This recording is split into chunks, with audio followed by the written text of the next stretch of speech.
ओम गण गणपते नमः। मैं अनुबजाज ज्योतिष एडवाइजर आध्यात्मिक इच्छा पूर्ति यात्रा में आप मेरे साथ चल रहे हैं और शिव महापुराण की कथा में तृतीय खंड में चौथा अध्याय सुन रहे हैं।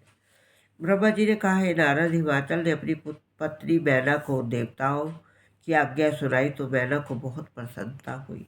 तदुपरांत दोनों पति पत्नी गृहस्थ धर्म का अति उत्तम रीति से पालन करने लगे। मैना ने शिव जी की सेवा पूजा आरंभ कर दी। प्रतिदिन उन्हीं कार्यों में अपना समय व्यतीत करने लगी, जिसके करने से शिव जी प्रसन्न होते। दोनों पति पत्नी शिव शिवरानी के स्मरण एवं ध्यान में मगन हो गए। हे नारद, शिव जी के परम भक्त धन्य हैं। वे लोक तथा परलोक में अत्यंत आनंद तथा पुण्य प्राप्त करते हैं तथा अपने कुल को ही नहीं अपितु औरों को भी मुक्त कर देते हैं। अस्तु, हिमाचल ने भगवती जगदम्बा की आराधना कर आरंभ की और मैना से भी कहा कि तुम भी अपनी तपस्या द्वारा आदि शक्ति तथा शिवजी को प्रसन्न करने का उपाय करो।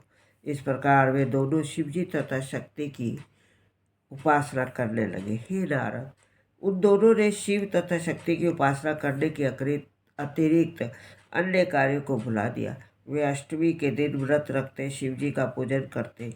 श्रावण मास में शिव व्रत रखने के उपरांत उनकी पूर्णता के निमित्त गंगा तट पर बसे औषध प्रस्थ में जा पहुँचे। वहाँ उन्होंने शिवलिंग की स्थापना कर तपस्या करना आरंभ कर दिया।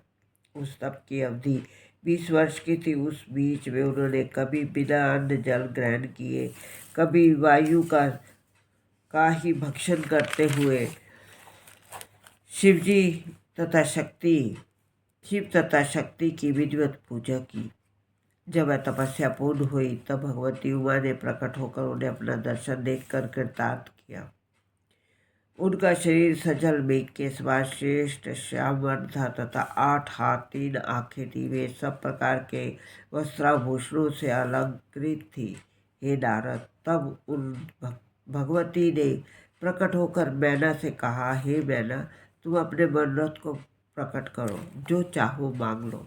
हे नारद, जब मैना ने अपने नेत्र खोले, भगवती जगदम्बा के स्वरूप को देखा तो उसे प्रसन्नता प्राप्त हुई।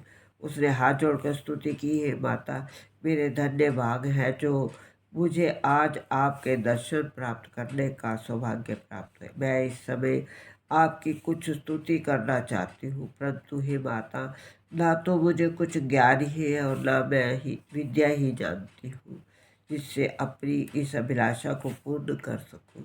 ये जानकर भगवती महामाया ने मैना के शरीर से अपने शरीर को स्पर्श करा लिया, जिसके कारण उसे उसी श्रेष्ठ ज्ञान की प्राप्ति हुई।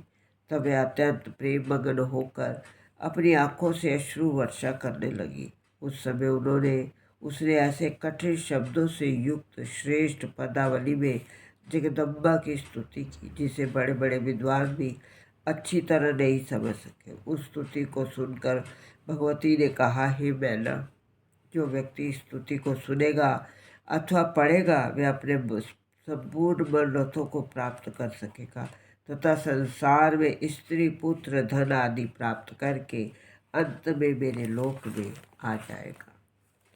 भगवती महामाया के इस कृपापूर्ण वचनों को सुनकर मैना ने हाथ जोड़कर कहा, हे मातेश्वरी, तीनों लोकों में ऐसी कौन सी वस्तु है जिसे आप ना दे सकती हो।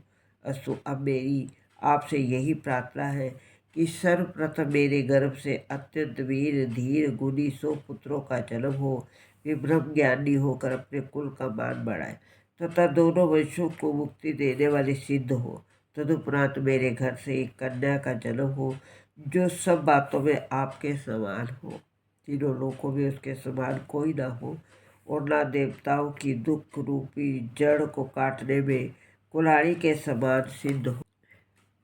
मैना की इस प्रार्थना को सुनकर भगवती जगदम्बा ने मुस्कुरा कर कहा, मैना, तुम्हारी बुद्धि को धन्य है जो तुमने ऐसा वर मांगा। मैं तुम्हें इच्छित वर देती हूँ और ये कहती हूँ कि तुमने जिस प्रकार 100 पुत्रों की कामना की है वे तुम्हारे गर्भ से उसी रूप से जन्म लेंगे, परंतु तुम्हारे घर में अवतार लूंगी। इतना कहकर भगवती जगदम्बा अंतर ध्यान हो गई। तब जिस करके मैना भी अपने घर लौट आई। जब उसने घर आकर हिमाचल को सब वृतांत सुनाया तो वे अत्यंत प्रसन्न हुए।